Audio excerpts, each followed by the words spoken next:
Bonjour, je m'appelle Grégoire Delassens, je travaille chez l'éditeur SAS au département académique de la filiale française et je souhaitais dans cette petite vidéo vous parler de la stratégie d'optimisation de la recherche d'hyperparamètres de modèles de machine learning dans Model Studio sur SAS Viya. J'ai choisi Model Studio plus par exemple que SAS Visual Analytics où l'on peut aussi faire du machine learning mais que j'utilise essentiellement pour présenter les modèles. Ça c'est aussi une chose très très importante. Faire un modèle c'est bien, le présenter c'est nécessaire. J'aurais pu aussi en parler dans SAS Studio, l'interface où l'on peut coder ces modèles de machine learning en appelant directement les procédures SAS Viya ou à travers un notebook Jupyter en code Python, appeler ces modèles SAS Viya ou en code R ou en code Lua. J'ai choisi Model Studio. Donc, pour chercher les hyperparamètres d'un modèle, il y a différentes méthodes, mais notamment, le plus intéressant, cela va être d'utiliser l'auto-tuning. Qu'est-ce que c'est? Si je prends par exemple ici sur ce pipeline, donc pipeline c'est un flux de processus, c'est la même chose. Dans ce pipeline, j'ai pris des données. Pour certains modèles, j'ai remplacé les valeurs manquantes et sélectionné les variables les plus pertinentes. Alors, il y a différentes méthodes de sélection de variables, mais certains modèles ne savent pas sélectionner les variables les plus pertinentes. Et puis après, j'ai fait mes différents modèles. Donc là, il y a un pipeline relativement simple. Et sur un modèle, si je prends ici l'arbre de décision, il y a plusieurs paramètres que l'on peut chercher. Cela peut être la profondeur maximum, cela peut être le nombre de classes, cela peut être le test statistique que l'on veut utiliser. J'ai par exemple entendu des personnes me dire non, le test de Ki2, c'est pas bien, il faut absolument utiliser le test d'entropie. J'avoue, je n'ai pas de religion particulière sur le sujet. Et le plus important, eh bien, c'est d'avoir un bon modèle par rapport aux problèmes que l'on a. Et donc, il y a cette fonction assez magique, effectuer le réglage automatique. Ici, si je sélectionne effectuer le réglage automatique, eh bien, je vais pouvoir demander donc à SAS Viya de tester plein de modèles. Par exemple, sur la profondeur maximum, je vais lui demander entre 1 et 19. Ça veut dire qu'il y a 19 possibilités en commençant à 10 pour la profondeur. Pareil, je vais lui proposer différents tests et parmi les méthodes, on peut utiliser une grille de recherche, par exemple, ou faire aléatoirement quelques tests pour voir quel est le meilleur modèle. Mais on peut aussi utiliser des méthodes, alors celle que je préfère, c'est les algorithmes génétiques qui vont nous permettre normalement assez rapidement de trouver la bonne combinaison de paramètres, la bonne combinaison des hyperparamètres de notre modèle. Donc sur les algorithmes génétiques, l'idée c'est un petit peu comme la théorie de Darwin. Au fur et à mesure des générations, uniquement les gènes les plus persistants restent, les gènes les plus forts. Eh bien, les algorithmes génétiques, au fur et à mesure des itérations, on va tester au départ aléatoirement les différentes fonctions.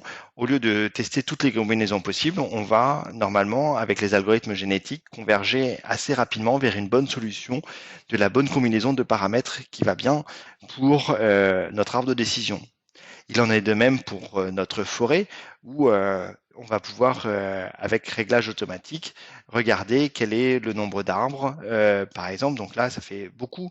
Et il va faire pas une forêt, mais entre 20 et 150 arbres par forêt. Il peut faire donc 130 forêts différentes et tester le nombre d'arbres. Il peut tester les profondeurs et avec les algorithmes génétiques, par exemple. De même avec le gradient boosting, quel est le nombre d'arbres que l'on veut utiliser, quelles sont les régulations L1 et L2, etc. Pour un réseau de neurones, on va avoir des questions sur quel est le nombre de couches, quel est le nombre de réseaux de neurones, quels sont les paramètres que l'on souhaite utiliser. Donc à partir du moment où on sélectionne le réglage automatique, auto-tuning, cela va être très très long. Cela peut être vraiment très, très long en termes de calcul parce qu'il ne va pas faire un modèle, mais énormément de modèles.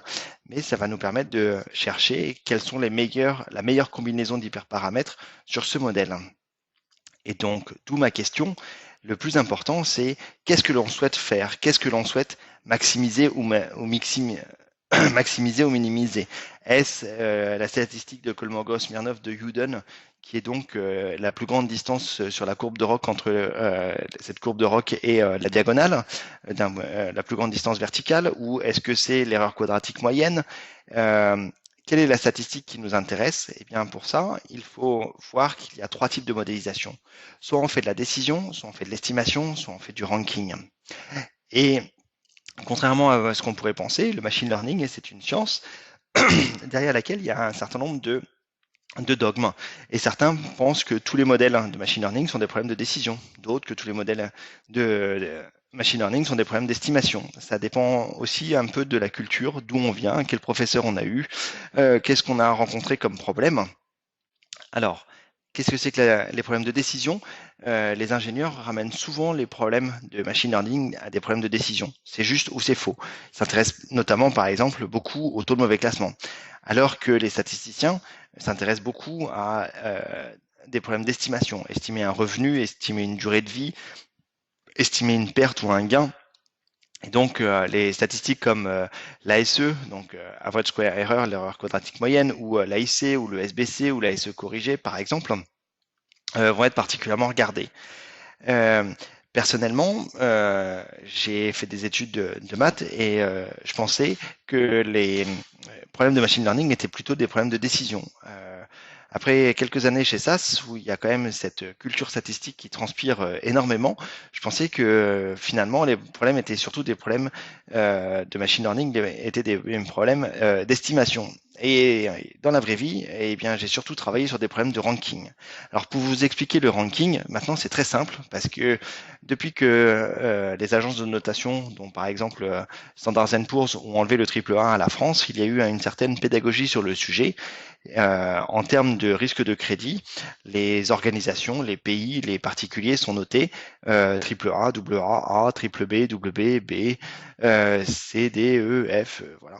Et donc si vous êtes triple A, ça veut dire que vous êtes très riche et que vous avez des excellentes garanties et qu'il est à peu près certain que vous allez rembourser votre crédit, alors que si vous descendez dans cette échelle, vous allez avoir besoin de plus de garanties, plus de prouver que vous êtes solvable. Voilà, le ranking. Alors le ranking, quand on fait de la fraude, on fait plutôt du ranking. On n'essaye pas de dire exactement il y a fraude ou il n'y a pas fraude. On va trier depuis celui qui a pris la plus forte de faire de la fraude jusqu'à celui qui a pris la plus faible. Et on espère que dans les premiers centiles, il y ait une proportion importante de fraudeurs. C'est ce qu'on cherche. Quand on fait du churn en téléphonie mobile, donc analyser le potentiel d'un client de partir à la concurrence, on va s'intéresser à par exemple au premier décile pour prioriser les actions à mener sur les clients, sur ceux ayant le potentiel le plus fort de partir à la concurrence, pour prioriser les actions, les marketing sur les meilleurs clients, sur les clients à plus haut potentiel par exemple. Donc beaucoup de problèmes. Ce que je vois le plus, c'est des problèmes de ranking, ou dans ces problèmes de ranking, c'est pas forcément l'ASE ou le taux de mauvais classement qui nous intéresse, mais par exemple la courbe de Lift, donc le coefficient multiplicateur du taux de retour par décile qui va nous intéresser, qui nous permet de bien juger de la pertinence d'un modèle d'un point de vue donc ordonnancement, ranking. Voilà.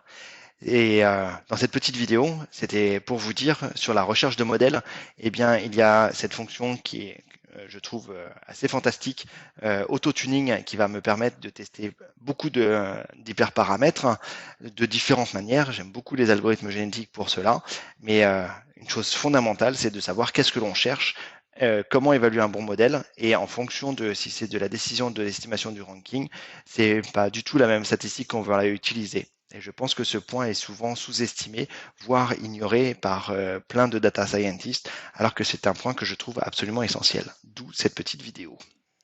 Je vous remercie pour votre attention. J'espère que ça a été compréhensible et je vous souhaite plein de bonnes choses. Merci, au revoir.